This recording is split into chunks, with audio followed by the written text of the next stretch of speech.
सभी साथियों को मेरा नमस्कार दोस्तों, स्वागत है आपका अपने चैनल में। मैं आपका दोस्त, आपका साथी एडवोकेट अंकुश खन्ना। दोस्तों, आज का जो हमारा वीडियो है वो काफ़ी इम्पॉर्टेंट है, तो इस वीडियो को आप एंड तक ज़रूर देखिएगा। और देखने से पहले दोस्तों, अगर आप इस वीडियो में नए हैं या चैनल में नए हैं तो इसको प्लीज़ सब्सक्राइब कीजिए ताकि इन्फॉर्मेशन आप तक टाइम टू टाइम पहुँचती रहे। जैसा कि हम सब जानते हैं दोस्तों कि ज़्यादातर ये वीडियो लॉ स्टूडेंट्स के लिए ही बनाई जाती है या लीगल चीज़ों के लिए ही बनाई जाती है। तो आज की जो हमारी वीडियो है वो AIBE 17 को लेकर के है, क्योंकि AIBE 17 को लेकर के अभी भी उतनी ही ज़्यादा मिस्ट्री बनी हुई है, उतना ज़्यादा सस्पेंस बना हुआ है कि भाई ये एग्ज़ाम क्यों नहीं हो रहा है, आखिरकार क्या डिसीजन सुप्रीम कोर्ट का रहेगा, ये अपना डिसीजन डिस्क्लोज़ कब करेंगे, क्योंकि अभी तो उसको रिज़र्व कर लिया गया है। इन कुछ पॉइंट्स पर हम बात करेंगे। लेकिन सबसे पहले दोस्तों मैं आपको ये बताना चाहूँगा कि AIBE का आप इंतज़ार तो कर रहे हैं, ठीक है, मगर कुल मिला के जब एग्ज़ाम होना होगा तो वो हो जाएगा। वो उनके पॉइंट ऑफ व्यू है कि वो कब चीज़ें डिसाइड करती है, क्योंकि अब चीज़ें उनके हाथ में भी नहीं है, वो सुप्रीम कोर्ट के हाथ में है। तो वो एग्ज़ाम थोड़ा सा डिले हो रहा है और होपफुली एग्ज़ाम जल्द हो भी जाएगा।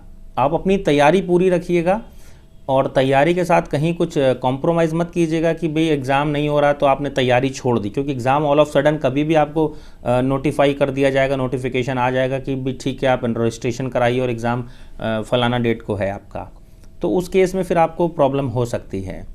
इसके अलावा दोस्तों AIBE 17 जब कभी भी होगा तब हो जाएगा, मगर उसके साथ साथ आप और भी कई सारे कॉम्पिटिशन्स की तैयारी कर सकते हैं, बैंक के एग्ज़ाम्स की तैयारी कर सकते हैं। अगर आप लीगल उसमें ही जाना चाह रहे हैं तो आप लीगल पे जुडिशरी की तैयारी कर सकते हैं, APO की तैयारी कर सकते हैं और तमाम प्रकार के कंपटीशन है। क्योंकि जब आप ये तैयारी करते रहेंगे तो आपका जो AIB का एग्ज़ाम है वो बहुत ज़्यादा आपको टफ़ नहीं लगेगा।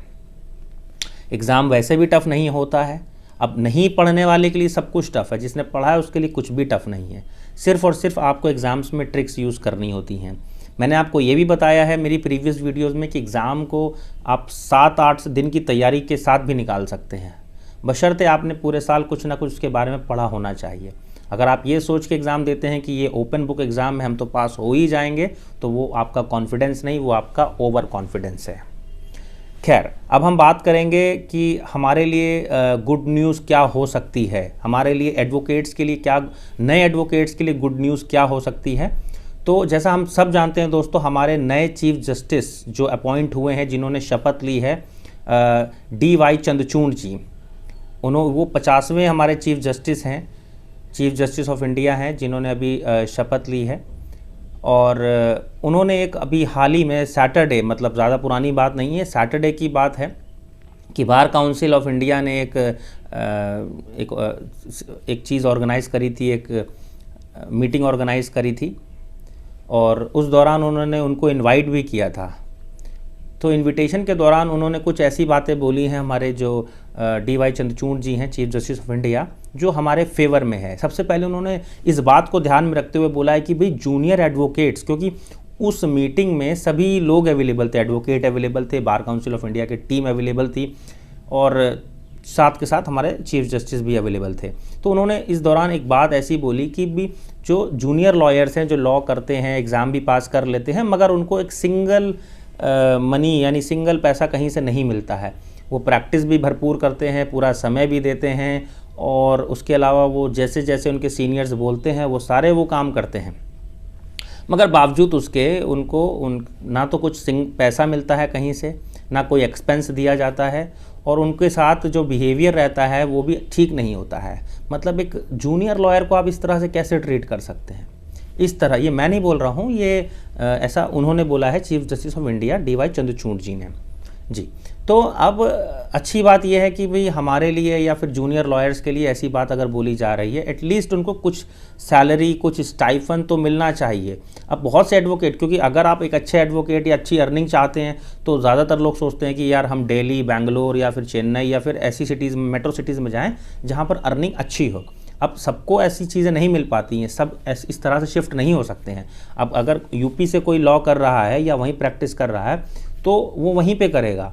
अब वहाँ पे अगर उसको कुछ भी नहीं मिलेगा, ना तो एक्सपेंस मिलेंगे, ना एकोमोडेशन मिलेगा, ना फूड, ना कुछ भी नहीं मिलेगा, ना तो पैसे मिलेंगे, तो वो कैसे सर्वाइव करेगा? ये आप सोचिए आप एक जूनियर एडवोकेट को भी एक एडवोकेट की तरह ही ट्रीट कीजिए। उसका एक जो लीगल क्राइटेरिया है, जो उसका डिसिप्लिन्स हैं, वो सब आप उसको भी ध्यान में रखिए। ऐसा बोला गया है सीनियर एडवोकेट्स को कि आप कुछ उनको अमाउंट देना शुरू कीजिए या कुछ स्टाइफन दीजिए, क्योंकि वो किसी दूसरे शहर से आके अगर प्रैक्टिस करते हैं और उनको कुछ भी नहीं मिलता, उनके पास दूसरी कोई सोर्स ऑफ इनकम भी नहीं है, तो वो कैसे सर्वाइव करेंगे। ये बहुत अच्छी बात है और जूनियर एडवोकेट्स के फेवर में ये बात रहेगी। और पहले भी ऐसी इस पर काफ़ी सारी चीज़ें, एक मीटिंग बैठाई गई थी, मीटिंग में भी ये डिस्कशन हुआ था कि भाई एक स्टाइफन मिलना चाहिए। इस तरह की बातें बहुत बार हुई हैं, मीटिंग्स भी हुई हैं, और बार काउंसिल ऑफ इंडिया ने इस पर एक टीम भी बनाई थी और इस पर शायद वो कुछ चीज़ें सोच भी रहा था, कुछ प्लान भी कर रहा था, मगर ऑल ऑफ सडन ये सारा मामला सुप्रीम कोर्ट में चला गया और उसके बाद अभी जो पूरा का पूरा फोकस है वो AIB 17 को लेकर के ही है। बार काउंसिल ऑफ इंडिया केवल उसी के बारे में सोच रहा है हाल फिलहाल कि इसको एज सून एज पॉसिबल करवाया जाए, क्योंकि अभी उसमें क्या क्या चेंजेस भी हुए हैं, जैसे कि ऑफलाइन ऑनलाइन का भी कुछ चेंजेस उसमें किया गया है, कई टेंडर्स भी उठाए गए थे। तो कुल मिला के दोस्तों कहने का मतलब ये है कि एग्ज़ाम आपका होगा।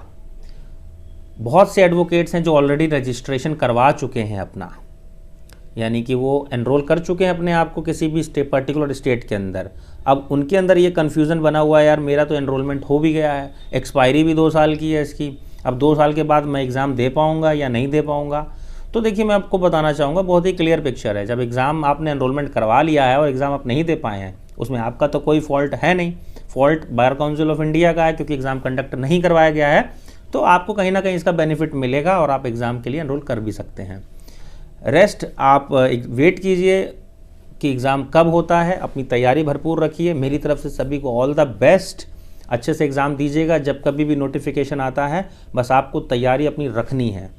और आप आने वाले भविष्य हैं हमारे देश का।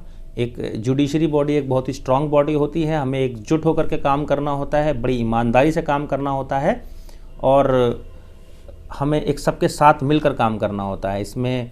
तो मैं आप सभी को, मेरी तरफ से बेस्ट विशेज़ हैं, और नेक्स्ट वीडियो में जैसे ही इसका कोई नोटिफिकेशन आएगा मैं आप तक ज़रूर पहुंचा दूंगा। तब तक के लिए दोस्तों नमस्कार, जय हिंद।